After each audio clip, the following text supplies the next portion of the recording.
കഥ തുടരുകയാണ്. ഉന്മാദം ഭാഗം 33.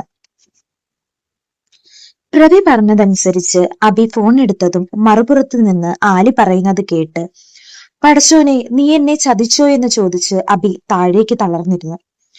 പകച്ചിരിക്കുന്ന ആലിയുടെ കയ്യിൽ നിന്നും ആശ ഫോൺ വാങ്ങിയതും നെഞ്ചത്തടിച്ചു കരയുന്ന അബിയെ ബലമായി പിടിച്ചിട്ട് അബിയുടെ കയ്യിൽ നിന്നും ഫോൺ വാങ്ങി പ്രവി ഹലോ എന്ന് വെച്ചപ്പോൾ ആശ പറഞ്ഞു, ഹാ പ്രവിയേട്ടനാണോ? ബീന അടുക്കളവാതിലിൽ മറഞ്ഞു വീണു. കുറച്ച് സീരിയസ് ആണ്. നിങ്ങൾ എത്രയും വേഗം വരാൻ നോക്ക്. ഞാനും ആലിയും ഹോസ്പിറ്റലിലാണ്. ഹോസ്പിറ്റലിന്റെ പേരും കൂടി പറഞ്ഞിട്ട് ആശ ഫോൺ കട്ട് ചെയ്തതും പ്രവിയും അബിക്കൊപ്പം താരേക്കിരുന്നു. അബിയുടെ കരച്ചിൽ കേട്ട് ഓടി വന്ന ആദം തളർന്നിരിക്കുന്ന കൂട്ടുകാരെ നോക്കിയതും പ്രവി പറഞ്ഞു, ബീന മറിഞ്ഞു വീണു. എത്രയും വേഗം നമുക്ക് നാട്ടിലെ ഹോസ്പിറ്റലിൽ എത്തണം. നീ പെട്ടെന്ന് റെഡിയാക്.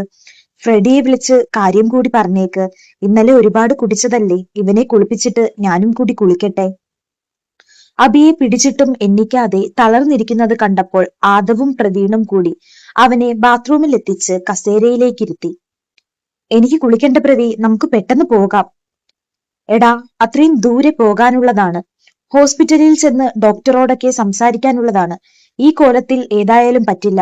നീ ബലം പിടിക്കാതെ പെട്ടെന്ന് കുളിച്ചാൽ നമുക്ക് പെട്ടെന്ന് പോകാം.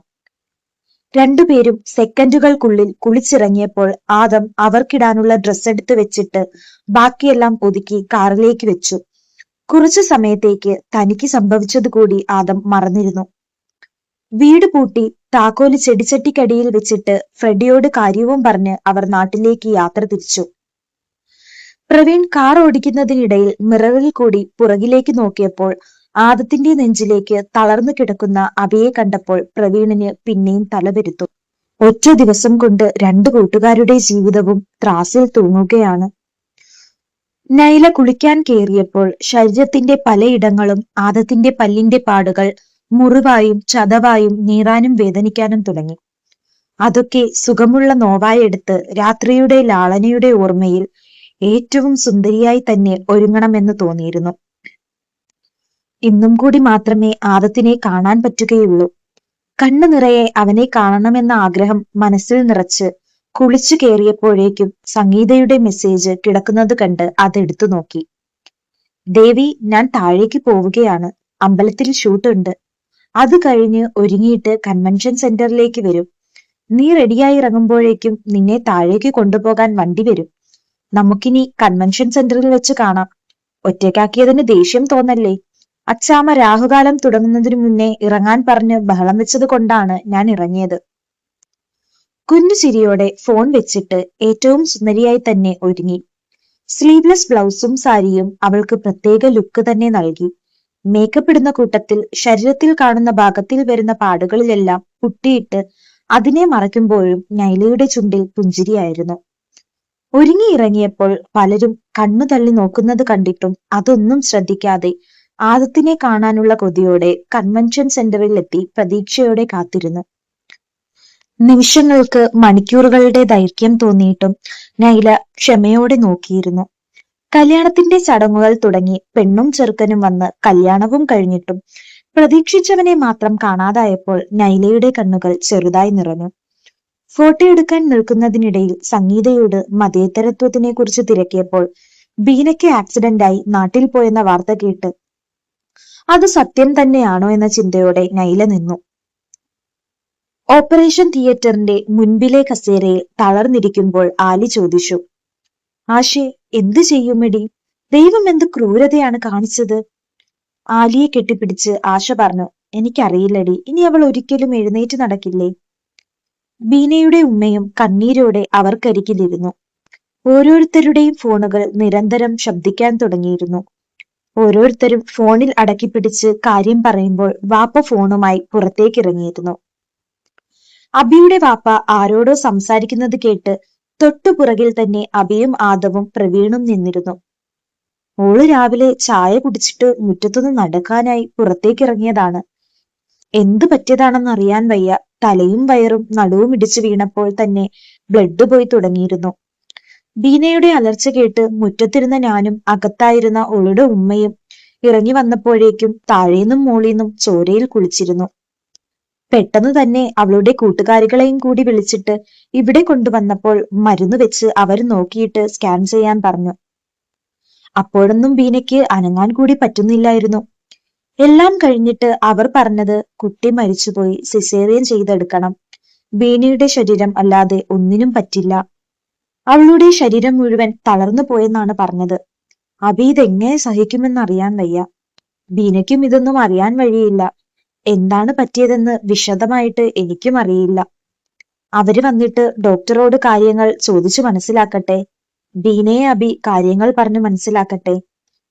തളർന്നു വീഴാൻ പോയ അബിയെ താഴെ വീഴാതെ കൂട്ടുകാർ താങ്ങി പിടിച്ചപ്പോൾ അവരുടെ ശബ്ദം കേട്ട് തിരിഞ്ഞു നോക്കിയ വാപ്പയും കൂടി അവനെ പിടിച്ച് 3 പേരും കൂടി അടുത്തുള്ള ബെഞ്ചിൽ കിടത്തിയിട്ട് അവിടെ ഇരുന്നവരുടെ കയ്യിൽ നിന്നും കുറച്ചു വെള്ളം വാങ്ങി മുഖത്ത് തളിച്ചപ്പോൾ അബി കണ്ണു തുറന്നെങ്കിലും എഴുന്നേൽക്കുക കൂടി ചെയ്യാതെ വിങ്ങിക്കരയാൻ തുടങ്ങി. ആദം, എനിക്ക് അവളെ കാണണം. എന്നെ ഇന്ന് സന്തോഷത്തോടെ യാത്ര പറഞ്ഞു വിട്ടതാണ്. എനിക്ക് സഹിക്കാൻ പറ്റുന്നില്ല. ഡാ, നീ ഇങ്ങനെ കരയാതെ, ഇതൊക്കെ മാറ്റിയെടുക്കാൻ പറ്റും. ഒന്നെങ്കിൽ പ്രഷർ കൂടിയിട്ടോ അതല്ലെങ്കിൽ വീണപ്പോഴുള്ള ടെൻഷൻ കൊണ്ടോ തളർന്നു പോയതായിരിക്കും. ബീനയുടെ മനസ്സിന് ധൈര്യം കൊടുക്കുമ്പോൾ അവൾ താനെ എണ്ണീറ്റോളും. അല്ലെങ്കിൽ അവളെ എണ്ണിപ്പിക്കാൻ പറ്റുന്ന സ്ഥലത്ത് കൊണ്ടുപോയി നമുക്ക് ചികിത്സിക്കാം. നീ ടെൻഷൻ അടിക്കാതെ എഴുന്നേൽക്ക്. നമുക്ക് ഡോക്ടറെ പോയി കണ്ട് കാര്യങ്ങളൊന്ന് തിരക്കാം.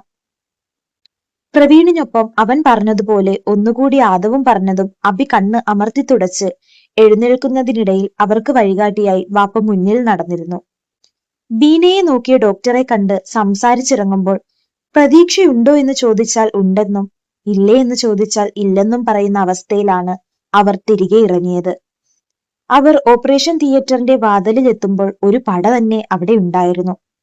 ആരോടും മിണ്ടാതെ ആരെയും നോക്കാതെ അവിടെ കിടന്ന കസേരയിൽ അബി തലയ്ക്ക് കൈകൊടുത്തിരിക്കുമ്പോൾ പ്രവിയും ആദവും അവന് ഇടവും വലവുമായി ഇരുന്നതും ആദ്യത്തിന്റെ സൈഡിൽ ആലിയും പ്രവിയുടെ സൈഡിൽ ആശയും വന്നിരുന്നു. അടുത്തിരിക്കുന്ന ആലിയെ കണ്ടപ്പോൾ അതുവരെ മറന്നിരുന്ന കാര്യം ഓർമ്മ വന്നതും ആദത്തിന്റെ കാലു മുതൽ വിറയൽ കയറാൻ തുടങ്ങി. ആദത്തിന്റെ ഇടത് കൈ അബിയുടെ തോളിൽ മുറുകി. ടെൻഷനിൽ ആദ്യം കാര്യം മനസ്സിലായില്ലെങ്കിലും ആദത്തിന്റെ മുഖത്ത് നോക്കിയപ്പോൾ ആലിയെയും കണ്ടപ്പോൾ അബിക്ക് ആദത്തിന്റെ അവസ്ഥ മനസ്സിലായി. പ്രവിയുടെ തുടയിൽ അബി കൈ അമർത്തിയതും പ്രവി അബിയുടെ മുഖത്തേക്ക് നോക്കിയപ്പോൾ അബി ആദത്തിനെ കാണിച്ചു. അപ്പോഴാണ് പ്രവിയും ആദത്തിന്റെ അവസ്ഥയെക്കുറിച്ച് ചിന്തിക്കുന്നത്. വല്ലാത്തൊരു പ്രതിസന്ധിയിലാണ് അകപ്പെട്ടിരിക്കുന്നത്.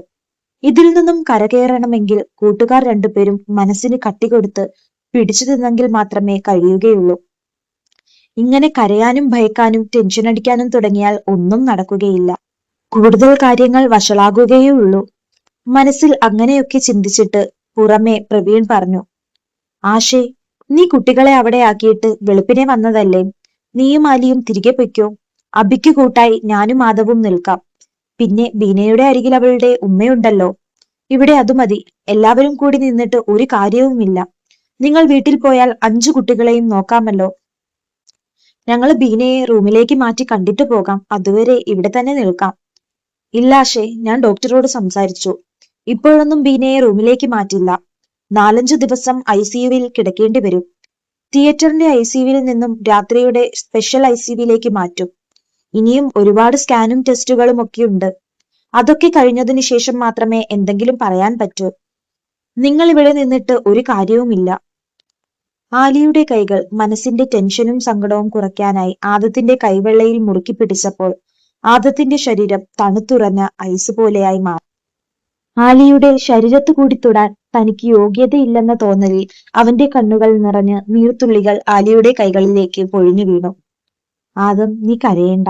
ബീനയ്ക്ക് സുഖമാകും. നമുക്ക് എല്ലാവർക്കും അവൾക്ക് വേണ്ടി പ്രാർത്ഥിക്കാം. എത്രയും വേഗം അവൾ എഴുന്നേറ്റു നടക്കും. അതും പറഞ്ഞ് തന്റെ കണ്ണു തുടയ്ക്കുന്നവളുടെ കാലിൽ വീണ് തെറ്റുകൾ ഏറ്റുപറഞ്ഞ് ക്ഷമയാചിക്കാൻ തോന്നിയിട്ടും ഒന്നിനും കഴിയാതെ ആദം അനങ്ങാതെയിരുന്നു. പ്രവി പറഞ്ഞതുപോലെ എല്ലാവരും പോയതും അവിടെ അവർ 3 പേരും ഉമ്മയും ബീനയുടെ ഉമ്മയും മാത്രമായി. ഡോക്ടറോട് ചോദിച്ച് അബി ബീനയെ കാണാനായി ICUവിലേക്ക് കയറി. തലയിൽ വലിയ കെട്ടുമായി ഹോസ്പിറ്റലിലെ ഡ്രസ്സിട്ട് കൊച്ചുകുട്ടിയുടെ നിഷ്കളങ്കമായ മുഖത്തോടെ ഉറങ്ങുന്ന ബീനയെ കണ്ടപ്പോൾ അബിയുടെ കണ്ണു നിറഞ്ഞു. തലയിലെ കെട്ടൊഴിച്ചാൽ അവൾക്കൊന്നും സംഭവിച്ചെന്ന് കണ്ടാൽ തോന്നുകയില്ല. ഇന്നലെ വരെ വീർത്തിരുന്ന ഒഴിഞ്ഞ വയറ് കണ്ടപ്പോൾ അവിടെ തൊട്ടതും അബിയുടെ കണ്ണിൽ കൂടി ചോരപ്പുഴ ഒഴുകി. ഞങ്ങളുടെ സ്വപ്നമായിരുന്ന മകൾ നഷ്ടപ്പെട്ടു. അതെങ്ങനെയെങ്കിലും സഹിക്കാമായിരുന്നു. എന്റെ ബീനയ്ക്ക് ഒന്നും പറ്റാതെ ഇരുന്നാൽ മതിയായിരുന്നു. ബീനെ, ബീനാച്ചി. തലയിൽ തടവി ചെവിയിലായി പതിയെ വിളിച്ചു. അഗാധമായ ഉറക്കത്തിൽ നിന്നും അബിയുടെ വിളി കേട്ട് ബീന കണ്ണു തുറന്നതും മുന്നിൽ നിറഞ്ഞ കണ്ണുമായി നിൽക്കുന്ന അബിയെ കണ്ടപ്പോൾ ബീനയുടെ കണ്ണുകൾ അതുമായി കോർക്കുന്നതിനൊപ്പം നിർത്താതെ പെയ്തു തുടങ്ങി. വിങ്ങിക്കരഞ്ഞു ബീന പറഞ്ഞു, അബീക്ക, നമ്മുടെ മോള് പോയി. എന്റെ അശ്രദ്ധ കൊണ്ടുപോയതാണ്. ഞാൻ മുറ്റത്തിറങ്ങരുതായിരുന്നു. സാരമില്ല, നമുക്ക് 3 മക്കളുണ്ടല്ലോ, അത് മതി. നീ അതോർത്ത് സങ്കടപ്പെടേണ്ട. നിറഞ്ഞ കണ്ണോടെ തന്റെ കണ്ണു തുടച്ച് പറയുന്നവനെ നോക്കി വലത് കൈ ഉയർത്തി തുടച്ചിട്ട് എഴുന്നേറ്റിരിക്കാൻ നോക്കിയപ്പോൾ അതിന് കഴിയാതെ ബീന കാലനക്കാൻ ശ്രമിച്ചപ്പോൾ അത് അനങ്ങിയില്ല. ഇടതു കാലനക്കാൻ നോക്കിയപ്പോൾ അതും അനങ്ങിയില്ല. ഭയത്തോടെ അബിയെ നോക്കി ബീന പറഞ്ഞു, ഇക്ക, എന്റെ കാലനങ്ങുന്നില്ല. നടുവിനും ചലനമില്ല. അരയ്ക്ക് താഴേക്ക് എനിക്കൊന്നും അറിയാൻ കഴിയുന്നില്ല. അത് സാരമില്ല, പതുക്കെ ശരിയാകും. നീ അതൊന്നും ഓർത്ത് ടെൻഷൻ അടിക്കേണ്ട.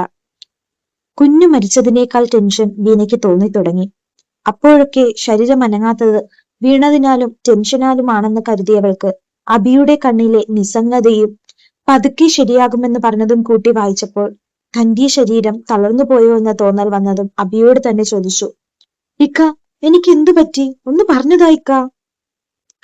അടുത്ത ഭാഗത്തിനായി കാത്തിരിക്കൂ. കഥ ഇനിയും തുടരും. കഥ ഇഷ്ടമായാൽ സബ്സ്ക്രൈബ് ചെയ്ത് കൂടെ കൂടാൻ മറക്കല്ലേ.